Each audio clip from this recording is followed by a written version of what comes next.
¿Cómo le va? Diputado Pablo Audala con nosotros acá en Frecuencia Abierta. Bueno, muchas Un gracias. gusto tenerlo en casa. Para mí es un placer, me va muy bien porque estoy aquí con ustedes y el agradecido soy yo de que me hayan llamado todas esas veces. Y por supuesto... Es que hemos tenido varias durante tanto tiempo, ¿Cómo no? tantas ¿Cómo conversaciones, pero muy interesantes todas. Y para nosotros muy importante porque los que estamos en la función pública necesitamos Seguro. comunicarnos con la gente. Seguro. Ya en los descuentos de retornar a Montevideo y al trabajo. Sí. Fueron vacaciones bastante intermitentes porque, como es habitual, además, esta es mi cuarta legislatura, pero a mí me gusta mucho estar en la comisión permanente durante el receso, que funciona durante el receso. Por supuesto que no funciona solo la comisión permanente. A veces la gente cree que los legisladores nos vamos de vacaciones en diciembre y volvemos en marzo. Eso no es verdad. O sea, es otro ritmo de trabajo. Pero de hecho, por ejemplo, mañana jueves hay una sesión de la Cámara de Diputados, va a sesionar el Senado, o sea, las cámaras extraordinariamente sesionan. Las comisiones quedan habilitadas para sesionar. Y la comisión permanente es el órgano legislativo que tiene competencia en el receso, que la integran 4 senadores y 7 diputados. A mí me ha gustado mucho integrarla siempre, la integré este año, y la semana pasada, bueno, toda la opinión pública lo vio, tuvimos una larga jornada con todo el tema Venezuela, la interpelación o el llamado a sala a los ministros Odone y Lustenberg por el tema del FONASA, en fin. Así que por esa razón estuve yendo y viniendo. Ha sido justamente una comisión de verano con más trabajo que en otros veranos. Relativamente. Es muy común en esta etapa. Digo por los temas que se han ido presentando. Claro, la agenda está cargada. Eso es verdad, capaz que más cargada de lo que es habitual en verano. Sí. Eso es cierto. La comisión permanente, sin perjuicio, generalmente genera su propia agenda porque a mí me ha tocado siempre estar en la oposición y es muy común que la oposición aproveche en el buen sentido del término, porque es un buen escenario, una buena etapa de la vida parlamentaria, para convocar ministros, para generar instancias de discusión sobre diversos temas. Eso ha sido habitual. En esta oportunidad estuvo muy salpicado todo esto con el tema Venezuela, sin duda, que ha acaparado la agenda, y con medidas que el gobierno ha adoptado que generaron mucha polémica, el incremento de los aportes al FONASA a fin de año. Bueno, eso ya motivó este llamado a sala que yo decía. La semana que viene tenemos un llamado a sala al ministro Frati, otro al ministro Ortuño. Yo convoqué para la otra semana, para el día 28, está agendado al ministro Negro para hablar de seguridad. Y bueno, y el Parlamento está para eso, o sea, está para legislar. A veces la gente dice, y desde el gobierno se alienta la idea, no, abusan del instrumento, del llamado a sala, de la convocatoria. Pero esa es parte de nuestra función. Cuando digo nuestra, digo del Parlamento, no solo de la oposición. Porque el Parlamento está para legislar, pero está también para transparentar, para controlar, para que los ministros vengan a informar. En otros países la presencia de los ministros en el Parlamento es mucho mayor que acá. Y no solo de los ministros de las distintas carteras, de los jefes de gobierno, de los primeros ministros, de los presidentes del gobierno. Esa es la realidad. Bien. ¿Podemos definir este año que pasó como tiempos de desencuentro en lo que sucedió en el Parlamento? No, yo no tengo una visión. Porque ha sido un primer año de una actividad legislativa desencontrada, como con contratiempos permanentes, con desacuerdos permanentes. Hay contraposición. Ha habido mucho chisporroteo, me parece a mí. Y es natural que lo haya. Pero en un primer año de gobierno, porque se supone que el primer año de gobierno es la luna de miel. Sí, se supone, pero es la luna de miel del Poder Ejecutivo o del gobierno con la opinión pública, que aquí fue medio relativa, porque vio que la evolución en la simpatía o en la popularidad tanto del presidente como del gobierno ha venido más bien decreciendo. Ahora, en la confrontación política y dialéctica entre gobierno y oposición, siempre ha sido con relativa, o sea, se ha desarrollado con relativa dureza, digamos así, es habitual. Y no pasa solo en el Uruguay, pasa en cualquier país donde se practica la libertad y la democracia, y creo que hay que tomarlo con mucha naturalidad. Si uno analiza los resultados del primer año, desde el punto de vista de la gestión del gobierno, la valoración puede ser una. Desde el punto de vista del funcionamiento de las instituciones, yo creo que ahí el resultado o el saldo es positivo, porque a pesar de la oposición entre gobierno y oposición, a pesar de las diferencias políticas, a pesar de toda la confrontación dialéctica que hemos tenido, sin embargo, las instituciones han funcionado, el país tuvo rendición de cuentas, el país tuvo presupuesto, después las valoraciones pueden ser más o menos satisfactorias. Se planteó un problema muy, muy serio y perentorio con el tema de la caja profesional, y después de idas y venidas, la Cámara de Diputados tuvo que intervenir 2 veces, pero finalmente salió la ley, encontramos un camino de acuerdo. Se da la particularidad en esta legislatura de que por primera vez en muchos años el Poder Ejecutivo no tiene mayorías automáticas en las 2 cámaras. En la Cámara de Diputados no tiene mayoría. Y eso nos obliga a todos a actuar de determinada manera. Al gobierno, bueno, a darse un baño de humildad y a advertir que tiene que buscar los acuerdos. Y a la oposición, que más allá de ejercer la oposición y de no traicionar sus propios principios o su propia manera de pensar, bueno, que tiene que darle gobernabilidad al país. Y la oposición fue razonablemente dura en el sentido de firme, a mi juicio. Yo estoy muy conforme con la actuación de mi partido, perfectible, criticable, pero creo que estuvimos a la altura, lo digo sin vanidad, y cuando digo nosotros, digo los partidos de la coalición de gobierno o de la coalición republicana, pero al mismo tiempo no perdimos la perspectiva de que el país tenía que funcionar. Y por eso, a pesar de los pesares, con distintas conformaciones de mayorías parlamentarias, todas estas normas que yo decía, todas estas instancias que fueron desafíos que el país debió enfrentar, bueno, el sistema político los resolvió. Más, menos, o mejor o peor en función del criterio de cada uno, pero los resolvió. Pero, sin embargo, en la coalición, en muchos casos, no se pusieron de acuerdo. No hubo unanimidad y tampoco hay que dramatizar en eso. ¿No? Hoy tenemos 5 partidos de oposición, 3 de ellos que claramente están, yo diría, integrados en una misma dimensión, que es la coalición republicana, Partido Nacional, Partido Colorado, Partido Independiente, que coordinamos a nivel parlamentario, como se sabe, y que coordinamos también a nivel político, porque ya se instaló una mesa interpartidaria o una mesa de la coalición republicana, y después 2 partidos de oposición más pequeños, lo digo respetuosamente, pequeños en el sentido, pero muy respetables y muy valiosos, que cada uno tiene 2 diputados, Identidad Soberana y Cabildo Abierto, que actúan con más independencia. Con ellos hemos coincidido mucho y muchas veces los 5 partidos votando juntos, que votamos juntos muchas veces en la Cámara de Diputados, representamos una mayoría. En el presupuesto detuvimos muchas cosas. Por ejemplo, el debate que se dio tan intensamente sobre el levantamiento del secreto bancario. Si estos 5 partidos de la oposición, con Cabildo incluido, por supuesto, no hubiéramos actuado de consuno, bueno, eso hubiera prosperado. No prosperó porque la oposición lo frenó. Y es solo un ejemplo. En otros casos, es notorio que Cabildo acordó con el gobierno, le dio los votos para aprobar los impuestos, por ejemplo. Bueno, en eso nosotros estamos en desacuerdo, pero yo lo tomo eso como parte del juego democrático, del juego en el buen sentido, ¿no? Del funcionamiento democrático. Pero no ha ido eso de alguna forma perjudicando el normal entendimiento con Cabildo, de que Cabildo de repente vote con la coalición y de repente no. Ayer esta semana estuvo Manini, acá estuvimos hablando de estos temas, ¿no? Y bueno, él justificando que, bueno, cuando estoy de acuerdo votamos y cuando no estamos de acuerdo no votamos. Yo creo que están... ¿Los molesta a ustedes eso? No nos debe molestar. ¿No deja secuelas? Uno en política tiene que actuar con cabeza fría, tiene que saber adaptarse a las realidades, no pelearse con ellas, porque si se pelea con las realidades pierde. Y acá es notorio que, bueno, Cabildo Abierto ha optado por una estrategia y por una línea distinta o separada de los demás partidos de la coalición republicana. Muy bien. Lo cual no quiere decir que se hayan roto los puentes. Nosotros con Perrone en la Cámara de Diputados, con Silvana Pérez, hablamos todo el tiempo y hacemos muchos acuerdos y votamos juntos. A ver, la crítica, me remito al último antecedente, la crítica a la decisión del gobierno por el aumento del FONASA, tenemos plena coincidencia con Cabildo Abierto. Por poner un ejemplo, en otros temas no hemos tenido esa coincidencia. No se han volado los puentes. Ellos resolvieron no integrarse a la coordinación interpartidaria en el ámbito de la coalición republicana, pero la puerta quedó abierta y no se descarta que en el futuro podamos generar nuevas coincidencias. Así que yo creo que hay que darle tiempo al tiempo y en ese sentido cada quien es dueño de su estrategia, de definir su posición. Cada uno también tiene que saber qué es lo que la gente que nos votó espera de nosotros, ¿no? Sí. Porque nosotros tenemos que pensar, está bien, todos los partidos pensamos en el futuro y en la próxima elección y en la estrategia política para lo que viene, pero no podemos olvidar del último antecedente, de que nosotros estamos representando y estamos ejerciendo un mandato que se nos dio en la elección que tiene poco más de un año o un año. Y bueno, y esos ciudadanos que nos votaron para determinadas cosas. Yo estoy muy tranquilo, o creo, como integrante del Partido Nacional, que estamos haciendo lo que la gente espera de nosotros. Que a veces nos exige más dureza, también, ¿no?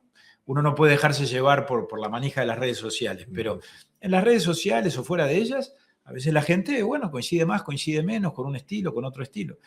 Bueno, en esa dimensión Cabildo tendrá que también analizar, como cualquier partido, si está cumpliendo con lo que la gente que la votó esperaba de Cabildo. bueno, no me meto en eso, es algo que cada partido tiene que hacer. A mí me da la impresión que en el fútbol las barras bravas tienen incidencia en las decisiones. ¿Sí? Y me da la impresión que en la política lo que pasa en las redes sociales de alguna manera, me parece que ahí en las redes sociales básicamente están jugando las barras bravas de la política. Sí. ¿Tienen incidencia? Sí, yo comparto ese análisis y además comparto la preocupación, porque me parece que tenemos que ser muy cuidadosos con eso, no dejarnos atrapar por esa realidad. Todos participamos en las redes, yo soy un activo participante en X, lo que antes llamaba Twitter, y porque es un medio muy idóneo para comunicar. Cuando uno quiere marcar una posición, bueno, así son las reglas de juego, sobre algún tema, escribe en X y eso después lo reproducen ustedes, los medios o los periodistas llaman, ¿verdad? Y se marca la opinión. Ahora, está bien, eso yo creo que es legítimo y todos lo hacemos. Lo que no podemos, me parece, que es encapsularnos en el mundo X, llamémosle así, porque el mundo real está más allá de X y de las redes sociales en general. El mundo real es el como siempre, que está en la calle, es la gente que no participa en X, pero que vota igual que cualquiera de nosotros y que sufre igual que cualquiera de nosotros y que nos demanda cosas que de pronto están totalmente en las antípodas o mucho más allá de la discusión circunstancial que se da entre las barras bravas, como dice usted. Porque realmente en las redes lo que hay es como una competencia entre fanáticos, ¿no? Ahí sí hay grieta. Yo creo que no hay grieta, y espero que nunca la haya, en el sistema político uruguayo, en la democracia uruguaya. Y los puentes, y en la sociedad toda, no tengo duda. Ahora, sin embargo, cuando uno entra en las redes sociales, ahí advierte que hay un enfrentamiento despiadado, que parece otro país, no parece el Uruguay. Sí. Y los dirigentes políticos tenemos el deber de no dejarnos atrapar por esa realidad. Yo por eso no contesto ni el 10%. O sea, no jugar para la tribuna. Por supuesto. Siguiendo en términos futbolísticos. Por supuesto, utilizarlo como un instrumento que debe ayudar al debate civilizado. Y que si no, hay que prescindir de él. O saberlo utilizar. Como toda herramienta, ¿no? Uno tiene que utilizarla para hacer el bien, o por lo menos para prescindir de hacer el mal, o de hacerle mal a la discusión, o de hacerle mal a la convivencia. En definitiva, de eso se trata, es una cuestión de convivencia. Diputado, cuando en el gobierno anterior era presidente de INAO y renunció al cargo, a ver si me equivoco en cómo se dieron las cosas, renunció al cargo para volver a la Cámara de Diputados, pero en ese interín cambia el ministro del Interior y no sé, supongo que Lacalle sugirió o decidió de que fuera el subsecretario del Ministerio del Interior. ¿Es así? Así fue, y eso ocurrió en menos de una semana. Fue rapidísimo muy rápido, ese trámite. Muy rápido. Yo me fui a fines de octubre, como lo establece la Constitución, que hay que renunciar un año antes de las elecciones parlamentarias, que son el último domingo de octubre. O sea que renuncié la última semana de octubre del 2023 y a los pocos días, creo que el día 27 estábamos asumiendo, o en los primeros días de noviembre, en el Ministerio del Interior con el ministro Nicolás Martinelli, nosotros como subsecretario. ¿Por qué lo eligió Lacalle?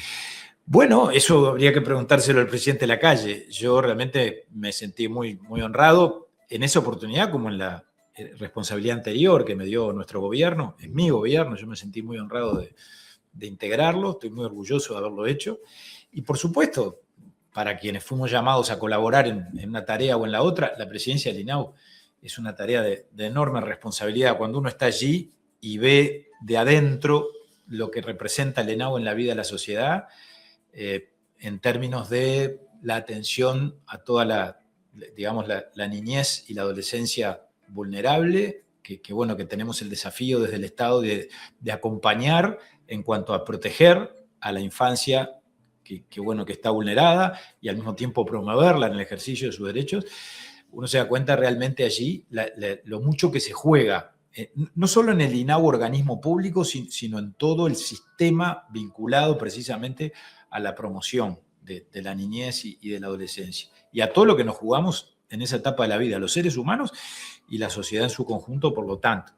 Fue una tarea realmente muy desafiante, muy enriquecedora, para mí una experiencia intransferible. Yo tengo muchos años en la actividad política, he ocupado muchos cargos en distintos organismos públicos, es mi cuarta legislatura esta, pero la experiencia en la presidencia del INAU verdaderamente ha sido inolvidable. Y después el Ministerio del Interior, que fueron los últimos 15 meses de la gestión del gobierno, Bueno, ahí uno advierte también lo desafiante que es el Ministerio del Interior en esa lucha contra molinos de viento, que es el combate al delito, que por supuesto nunca se termina, porque la lucha contra la criminalidad nunca acaba, es una guerra sin fin, pero sin término, pero que bueno, pero que no hay que bajar los brazos, porque no solo no hay que bajar los brazos, todos los días hay que mejorar la respuesta policial, porque el delito se hace cada vez más sofisticado, cada vez más violento, cada vez más complejo, porque los procesos sociales son complejos y difíciles. El incremento de la criminalidad está asociada al deterioro de determinadas causas sociales, no solo económicas, ¿no? Aspectos vinculados con la educación, con la cultura, con el tema de las adicciones y la salud mental, ni que hablar. Es de una enorme La complejidad. delincuencia en la minoridad. Por Que de supuesto. repente también puede haber estado ahí la decisión de la calle Pou, ¿no? Elegir una persona que viene del INAU y sabe de alguna forma también en detalle de qué es lo que está pasando con la minoría en términos generales y también en su participación en la delincuencia. Y bueno, puede Y ser... que hay que tener una visión diferente a lo de la adultez, digamos, ¿no? Algo de eso hay, porque más allá de que por supuesto no podemos andar discriminando ni a sectores de la sociedad, ni a barrios de Montevideo, pero todos sabemos... dándole la solución a los temas. Pero, digamos, creo que con un mínimo criterio de objetividad y de realismo, el propio Ministerio del Interior analiza la criminalidad en función de las zonas de calor, como se llama, ¿no? O sea, no es lo mismo determinados barrios de Montevideo, donde claramente hay niveles de violencia muy altos y una incidencia del narcotráfico y del crimen organizado muy notoria, que otras zonas de Montevideo. Es un dato objetivo el que estoy diciendo. Y bueno, y casualmente también el INAU o los organismos sociales, los que tienen que trabajar en la contención de los uruguayos que tienen mayores necesidades o que necesitan el apoyo del Estado, el INAU, el MIDES, ACE, bueno, notoriamente en esas mismas zonas, con esas mismas familias y en esos mismos entornos, tienen que desarrollar una tarea mucho más presente, digamos así. Es la presencia del Estado. Y por eso la articulación entre todos estos organismos, la articulación interinstitucional, es clave, es absolutamente esencial, porque es el mismo Estado, en algún caso actuando como policía, en otro caso actuando como salud pública, en otro caso como INAU, en otro caso desde las políticas sociales del MIDES, que actúa y opera con relación a las mismas familias y a los mismos entornos y a los mismos barrios, en algún caso más que en otros. Pero evidentemente allí hay un desafío de optimizar los esfuerzos, de optimizar los recursos, de coordinar y articular las acciones, porque el Estado después de todo es uno solo, más allá de que en un caso se llame Ministerio del Interior, en otro caso se llame INAU. Claro. Así que vaya si es desafiante esa realidad. ¿Por qué llama negro ahora al Parlamento? Bueno, estamos en un momento... Porque además hay que decirlo, ¿no? No hay como vivir las cosas para conocerlas. Y en este caso, bueno, esa experiencia del Ministerio del Interior, desde su interior, valga la redundancia, creo que da otra visión, otra profundidad en el concepto de qué es lo que... en el diagnóstico de lo que ha estado pasando. Y eso supongo será un elemento importante en un mano a mano con el actual ministro. Por supuesto que sí. Y también esa misma circunstancia que usted dice, a nosotros nos permite encarar esto por haberlo vivido de adentro con la suficiente responsabilidad como para advertir que no todos los males empiezan cuando asume un gobierno que a uno no le gusta. O sea, ¿qué quiero decir con esto? No es que los... Que todos los efectos son de ellos, claro, y todas las virtudes fueron nuestras. Yo sería un irresponsable si dijera los homicidios que se cometieron en lo que transcurre el mes de enero, que llevamos una seguidilla de violencia fatal muy alta, porque superamos ya la docena de homicidios, estamos a razón de más de uno por día. Si yo dijera esto es culpa del ministro exclusivamente y le cargara todos esos homicidios sobre sus espaldas, creo que sería un irresponsable. Es evidente que todos los gobiernos hemos enfrentado el enorme desafío de la seguridad pública en los términos que yo decía antes, en los términos de una tarea que no se termina nunca, y que permanentemente tenemos que renovar o reforzar la respuesta. Pero también es verdad que hay decisiones políticas que por lo menos son polémicas y que yo quiero discutirlas con el ministro, así como le reconozco que ha mantenido determinadas líneas de actuación operativa y determinadas líneas de despliegue en el territorio y de apoyo a la policía o de profesionalización de la policía que me parecen positivas, tan positivas me parecen, que vienen además del gobierno nuestro, vienen del periodo pasado, donde, entiendo yo, se sentaron las bases de una nueva política de seguridad. Yo soy un convencido de eso. También digo, hay otros aspectos de la gestión del ministro Negro y del gobierno del Frente Amplio que a mí me preocupan, que son señales equívocas que se vienen dando, que son indefiniciones en cuanto a determinadas reformas, el plan de seguridad del que se nos habla, que bueno, que estamos terminando el primer año de gobierno y nadie sabe bien en qué consiste el plan de seguridad o si el tal plan de seguridad existe o no, que por ahora está claro que nadie lo conoce, se nos anuncia para el mes de marzo. Bueno, yo quiero hablar de eso con el ministro. Veo algún letargo en determinadas definiciones ya comprometidas, como la descentralización del Instituto de Rehabilitación, todo lo que concierne a la administración penitenciaria, que ahí hay un enorme desafío. El ministro hace meses que está diciendo que tiene el proyecto de ley pronto y no lo ha enviado al Parlamento. Ha anunciado también que va a promover normas para combatir el delito que se realiza a través de la utilización de las motos, que claramente tiene una participación altísima, las motos, tanto en los homicidios como en las rapiñas más violentas, y sin embargo no sabemos muy bien cuál es la estrategia del gobierno. No ha llegado un solo proyecto de ley al Parlamento, otro tanto con la tenencia de armas. En todos esos aspectos, ahí sí creo que al ministro y al gobierno le ha faltado mayor ejecutividad, mayor definición, mayor ambición de avanzar y de agregar valor a la respuesta, como yo decía recién, para mejorar la política criminal. Creo que sin perjuicio de algunas contradicciones muy claras, ¿no? Entre expresiones del presidente y expresiones del ministro, cuando se habló del modelo Bukele, después cuando se habló de la ley de urgente consideración, cuando se habló de los procesos abreviados. Allí veo que el gobierno realmente no sabe muy bien hacia dónde está yendo, porque el presidente un día dice una cosa, al día siguiente lo desmiente Jorge Díaz, con relación a eso mismo que dijo sobre el CPP, con relación a la ley de urgente consideración, el presidente dice algo y el ministro Negro dice algo diferente. Bueno, yo quiero que todas esas cosas se pongan arriba de la mesa y que con el ministro ahora el día 28 las podamos discutir. Y de la gestión del presidente, específicamente, ¿qué conclusión llega? A ver, yo al presidente, antes que nada, lo respeto en su condición de presidente, porque creo que hay que respetar la investidura y cuidarla. La investidura del presidente de la República la tenemos que cuidar todos, porque es parte de la institucionalidad democrática. A la persona de Yamandu Orsi, por supuesto, también le debo respeto y además reconozco en él, porque en esto nos conocemos desde hace mucho tiempo todos, a una persona de bien. Yo sé que el presidente de la República es un hombre sincero y honesto. También advierto que, bueno, sin embargo, notoriamente él ha incurrido en una serie de contradicciones o de inconsistencias en el ejercicio de su liderazgo que el propio presidente ha reconocido con mucha honestidad. Y creo que como jefe del gobierno, que es en la condición que lo tengo que juzgar, bueno, es el presidente de un gobierno que a mi juicio, en cuanto a los resultados y en cuanto al balance después de un año de gestión que prácticamente se está cumpliendo, bueno, deja un saldo con sabor a poco, como el propio presidente de la República lo reconoció.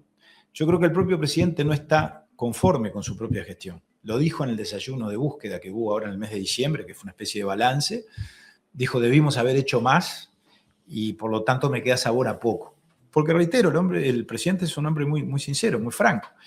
Y me parece que ese es el balance del gobierno. Y en esa perspectiva tenemos que juzgar al presidente. Y yo creo que el presidente me da la impresión que está muy sometido además a presiones muy fuertes.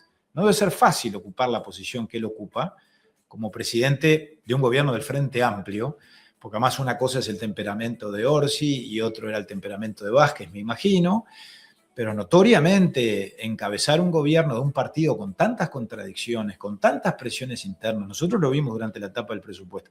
En el caso de Venezuela, sin ir más lejos, notoriamente el propio presidente en pocos días incurrió en actitudes o en estilos o en temperamentos diferentes. Cuando dio la conferencia de prensa el día 4, al día siguiente de la intervención de Estados Unidos, bueno, tuvo una determinada actitud y quiso representar ahí a la parte más dura ideológicamente del frente, me parece a mí, porque no habló de Venezuela, ni de la dictadura, ni del régimen autoritario.